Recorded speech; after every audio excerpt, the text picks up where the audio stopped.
La vie, ce jeu complexe et imprévisible, peut parfois sembler insaisissable, comme un labyrinthe sans carte ni guide.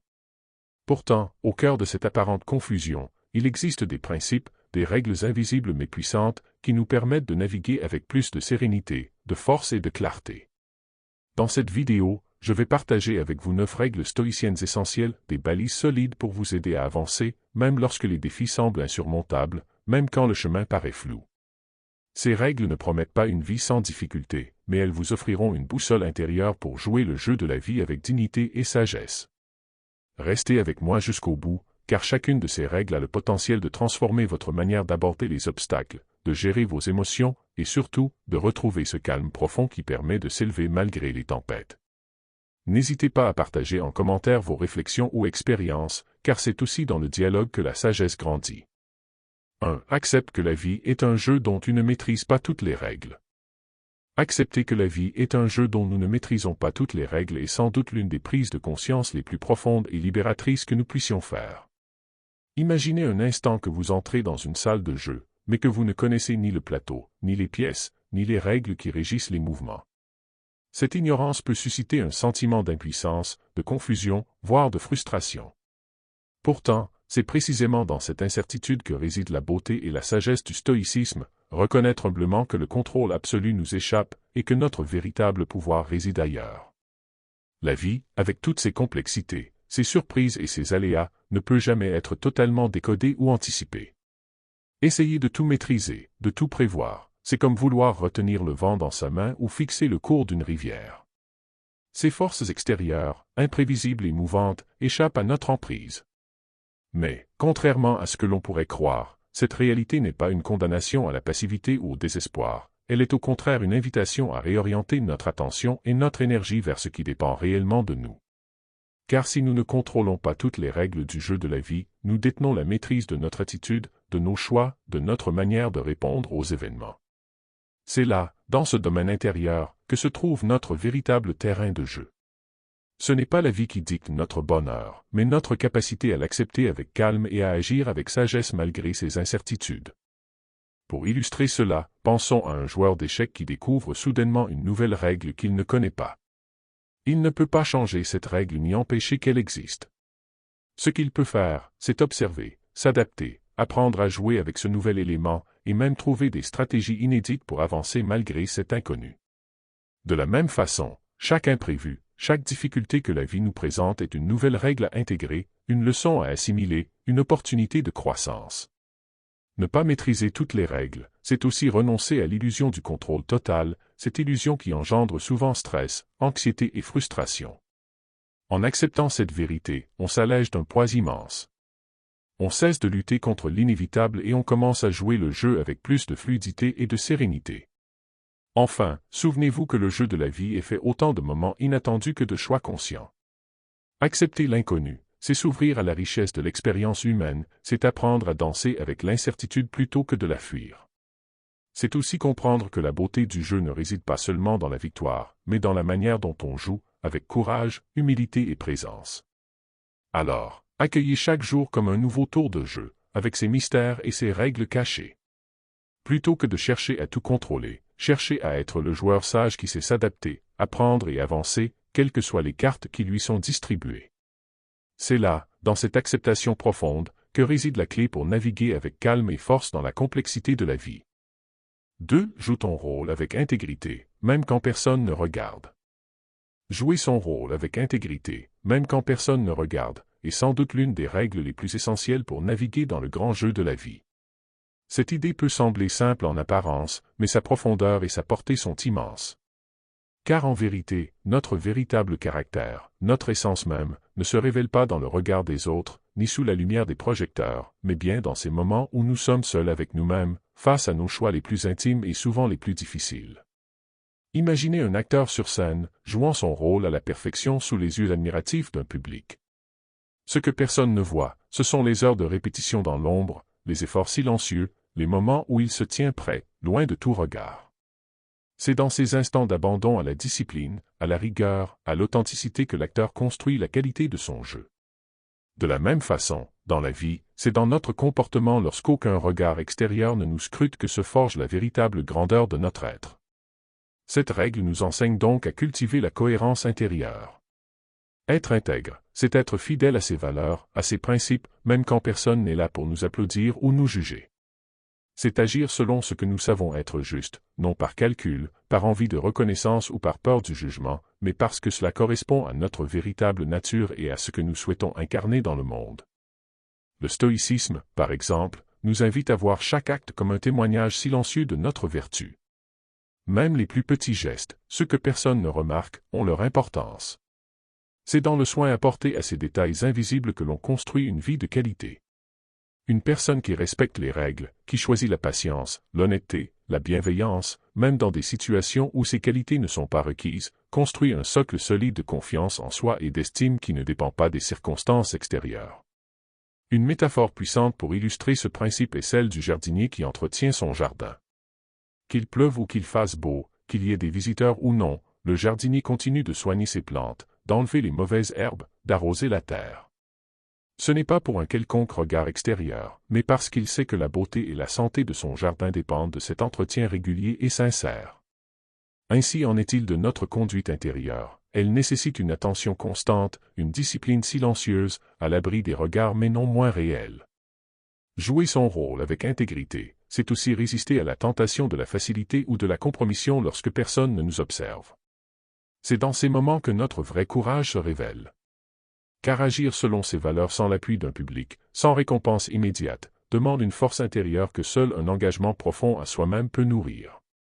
Enfin, cette règle est une invitation à nous libérer du poids du jugement des autres et à trouver en nous la source authentique de notre dignité.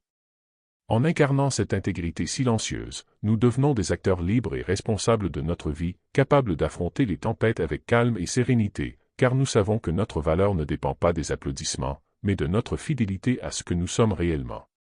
Ainsi, à chaque instant, que quelqu'un regarde ou non, choisis de jouer ton rôle avec intégrité.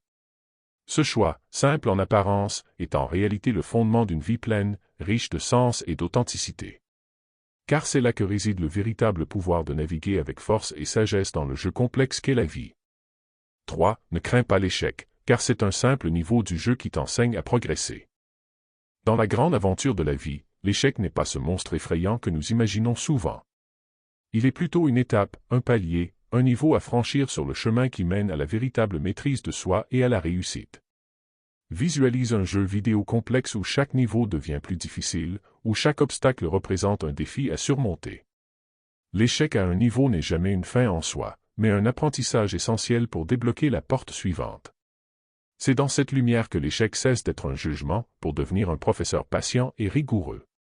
Dans notre société, nous sommes conditionnés à fuir l'échec, à l'éviter comme une tempête qui détruirait tout sur son passage. Pourtant, les philosophes stoïciens, tels qu'Épictète ou Marc Aurèle, nous enseignent que le vrai courage ne consiste pas à ne jamais tomber, mais à se relever à chaque fois, en intégrant les leçons offertes par la chute. Lorsque nous échouons, ce n'est pas un signal que nous sommes faibles, mais plutôt que nous sommes engagés dans un processus profond de transformation. L'échec nous pousse à remettre en question nos méthodes, à affiner nos stratégies, à regarder nos limites en face, et à grandir. Imagine maintenant un sculpteur devant un bloc de marbre brut. Chaque coup de ciseau, même maladroit, est une étape vers la forme parfaite. Parfois, il casse une partie du marbre, mais c'est ce travail, ces erreurs, qui font apparaître la beauté finale. L'échec est ce ciseau, cet outil qui taille la matière de notre être pour révéler notre vraie nature, plus forte et plus sage. Sans ces coups, sans ces imperfections, la statue ne pourrait jamais émerger. Il y a aussi cette métaphore du forgeron. Pour qu'une lame devienne tranchante, elle doit d'abord passer par la chaleur intense du feu, les coups répétés du marteau, et l'épreuve du feu. L'échec est ce feu qui purifie, cette forge qui façonne le caractère. Si nous voulons que notre vie ait du tranchant, que nos actions aient de la portée, il faut accepter la douleur de l'apprentissage, accepter les défaites temporaires. Dans cette perspective, le véritable échec est de ne pas oser jouer, de refuser de s'aventurer dans le jeu de la vie par peur de tomber.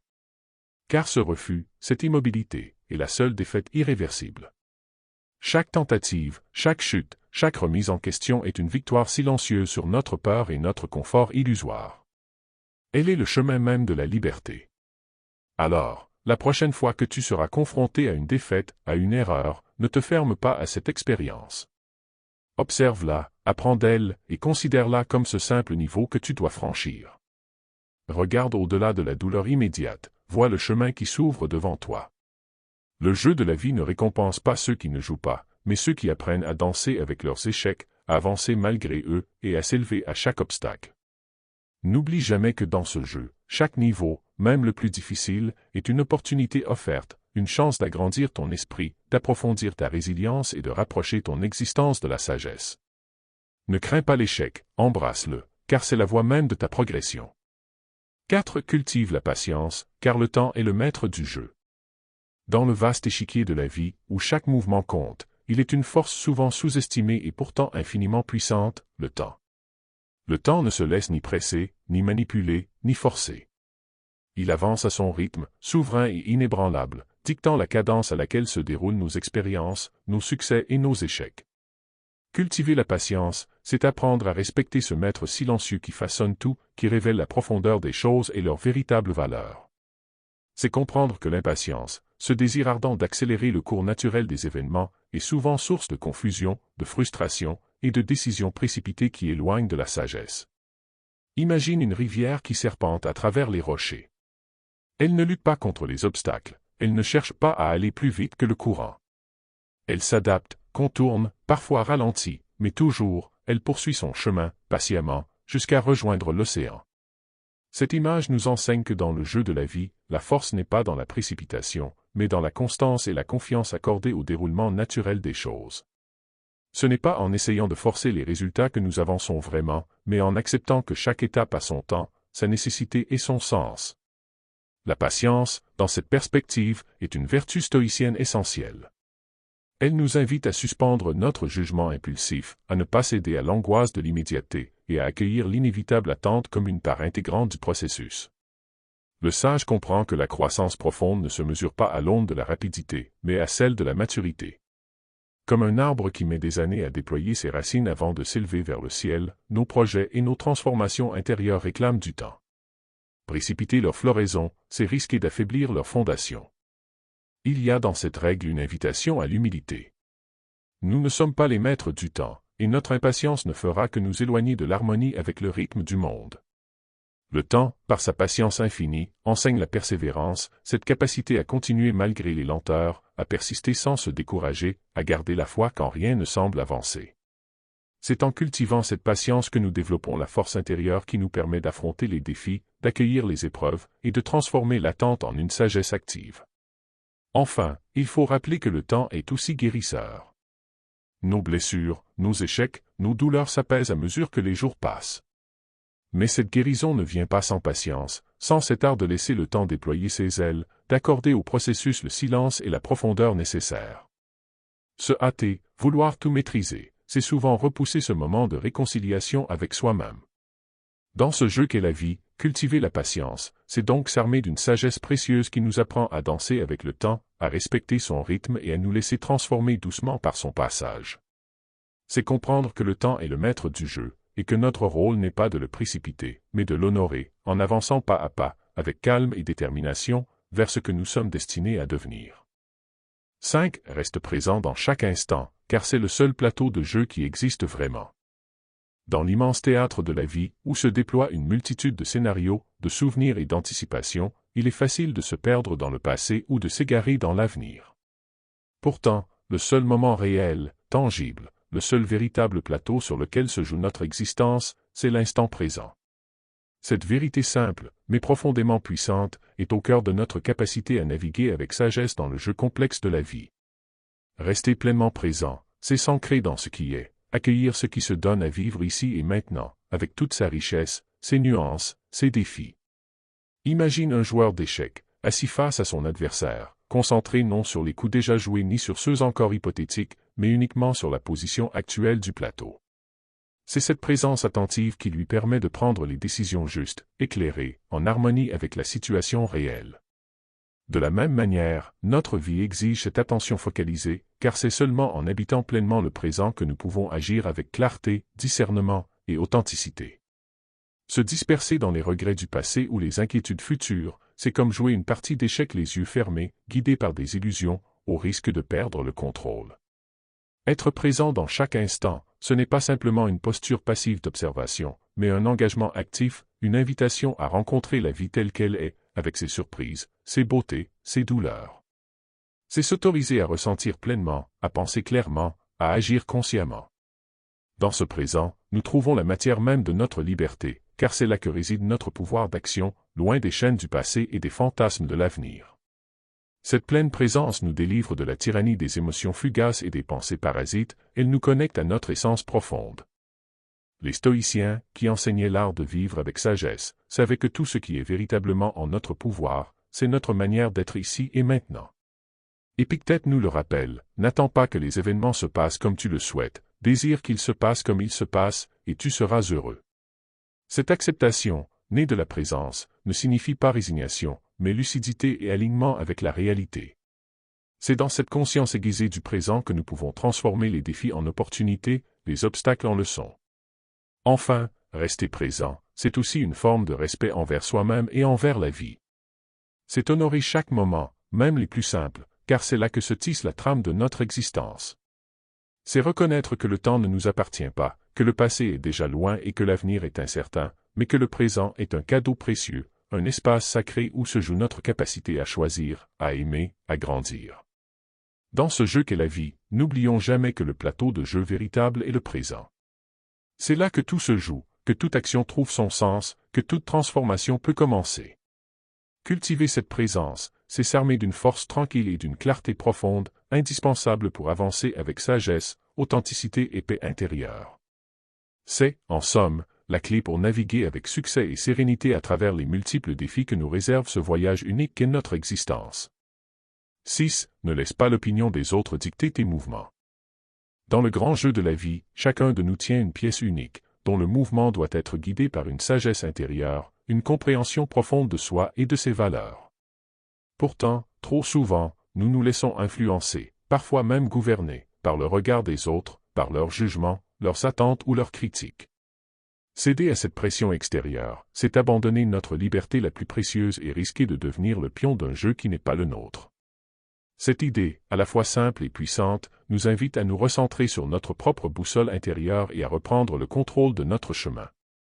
Imagine un danseur sur une scène, éclairé par les projecteurs, mais dont les pas ne seraient plus dictés par sa musique intérieure, sa propre interprétation, mais par les murmures du public. Sa danse, au lieu d'être une expression authentique, deviendrait une imitation, une soumission aux attentes extérieures, vidée de sa beauté et de son sens.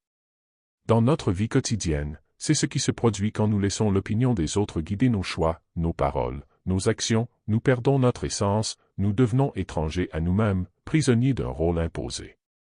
Les stoïciens, qui enseignaient l'art de la maîtrise de soi, savaient que la seule opinion véritable qui mérite notre attention est celle que nous avons de nous-mêmes, celle qui émane de notre raison et de notre vertu. Marc Aurèle écrivait que « ce qui trouble les hommes, ce ne sont pas les choses, mais les jugements qu'ils portent sur ces choses. » Autrement dit, ce n'est pas le regard des autres qui nous affecte, mais la place que nous lui accordons. En se détachant de ce poids extérieur, on s'ouvre à une liberté profonde, une liberté qui permet de naviguer avec confiance et sérénité, quelles que soient les tempêtes d'opinion qui soufflent autour de nous.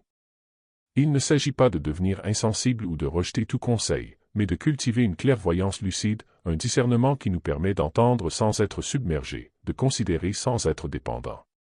Comme un capitaine qui, au milieu d'une mer agitée, garde le cap fixé par ses étoiles et non par les voix discordantes qui pourraient surgir de l'équipage ou des rivages proches, nous devons apprendre à suivre notre étoile intérieure. Cette étoile, c'est notre raison, notre intégrité, notre sagesse. En laissant l'opinion des autres dicter nos mouvements, nous perdons non seulement notre liberté, mais aussi notre pouvoir d'agir en accord avec notre véritable nature. C'est un renoncement à notre singularité, à notre potentiel de création et de transformation. Par contre, quand nous affirmons nos choix en conscience, en paix avec nous-mêmes, nous devenons maîtres de notre destinée, capables de jouer notre rôle avec authenticité et force.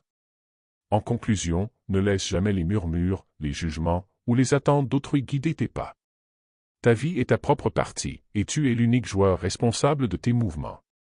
Cultive le silence intérieur nécessaire pour écouter ta propre voix, pour danser ta propre danse, pour tracer ta propre route. C'est ainsi que tu trouveras la véritable liberté dans ce jeu qu'est la vie, et que tu avanceras avec confiance, dignité et sérénité, quelles que soient les voies extérieures qui tenteront de t'influencer. 7. Sois maître de tes émotions, pas leur esclave. Dans le vaste théâtre de la vie, nos émotions jouent le rôle d'acteurs puissants et souvent imprévisibles.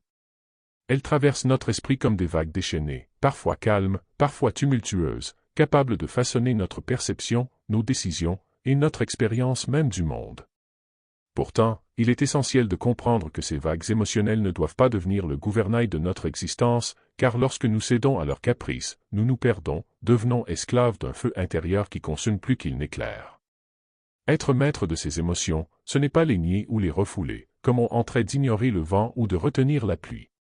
Ce serait une bataille vaine, qui à la longue creuserait en nous un fossé entre notre réalité intérieure et notre paix profonde.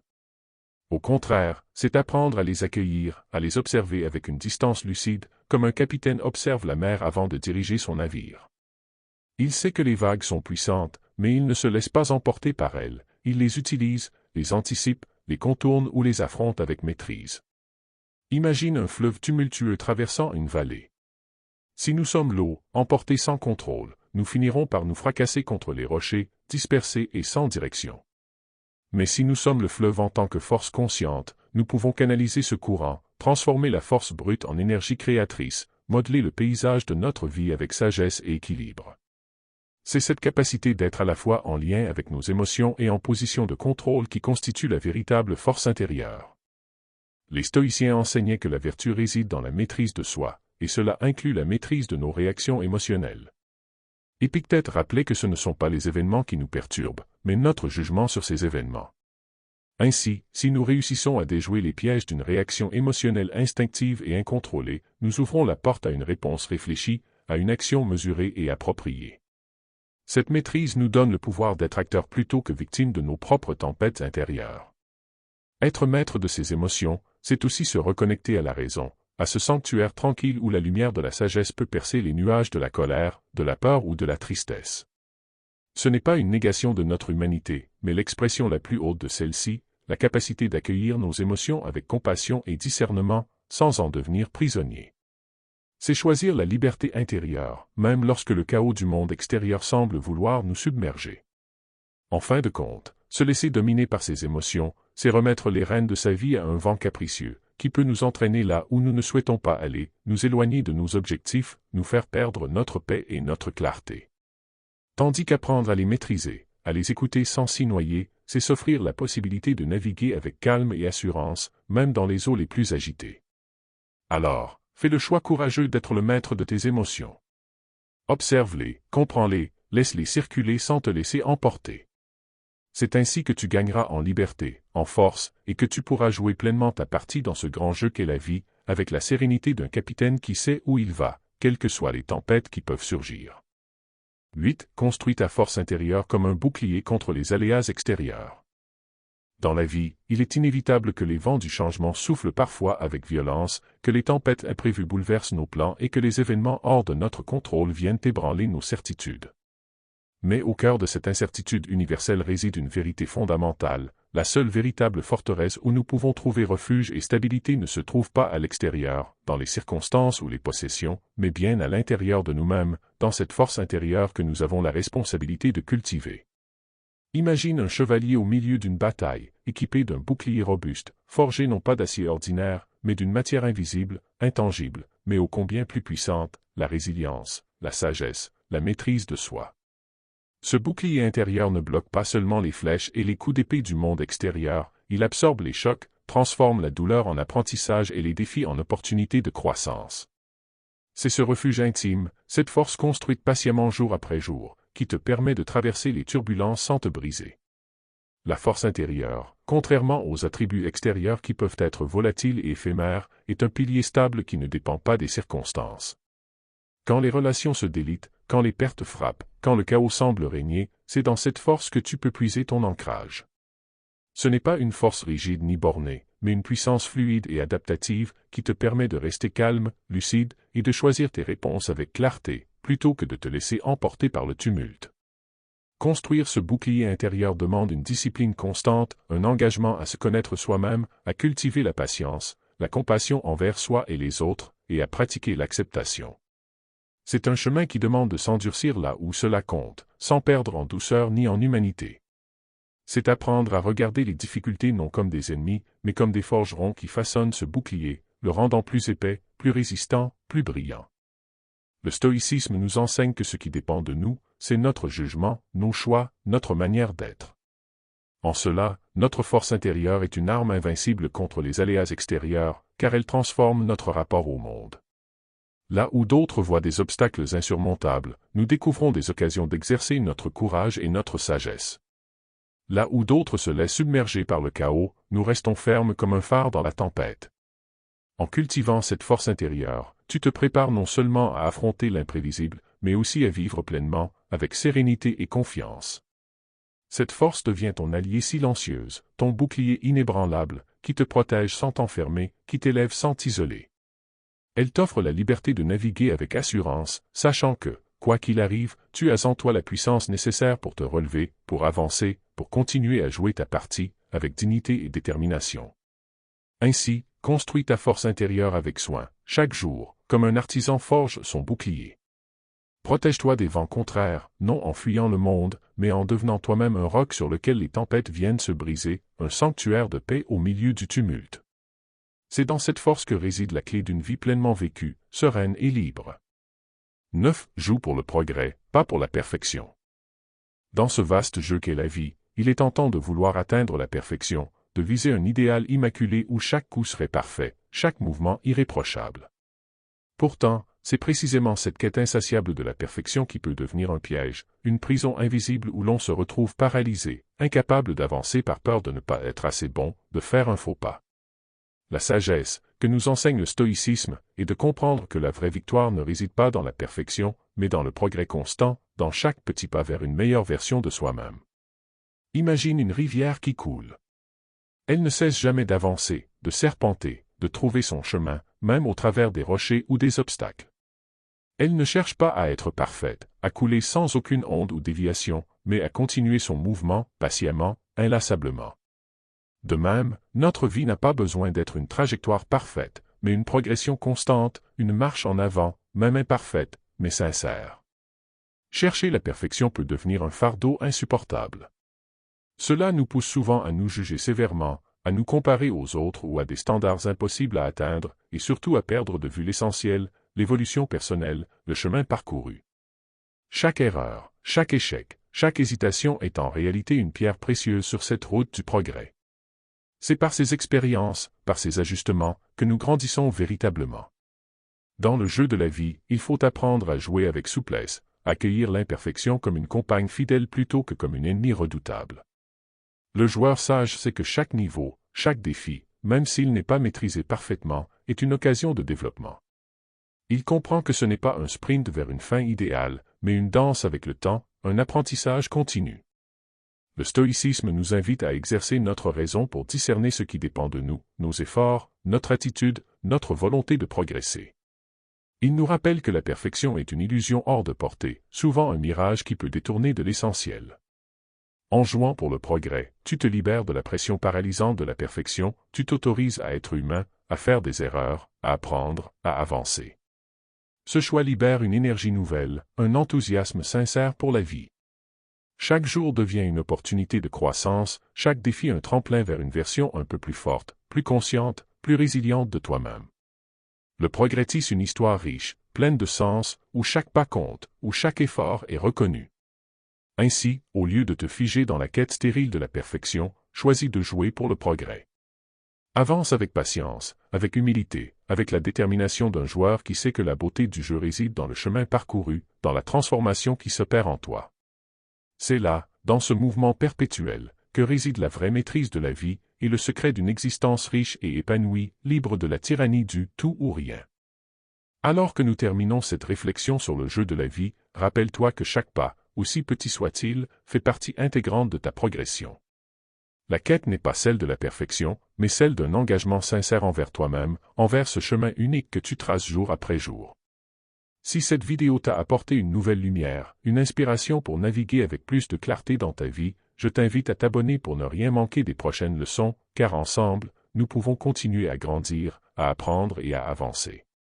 N'hésite pas à partager en commentaire ce que ces règles t'inspirent, ce que tu vis dans ton propre parcours.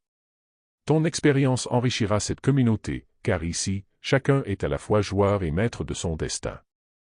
Merci d'avoir pris ce temps, et à très bientôt pour de nouveaux partages.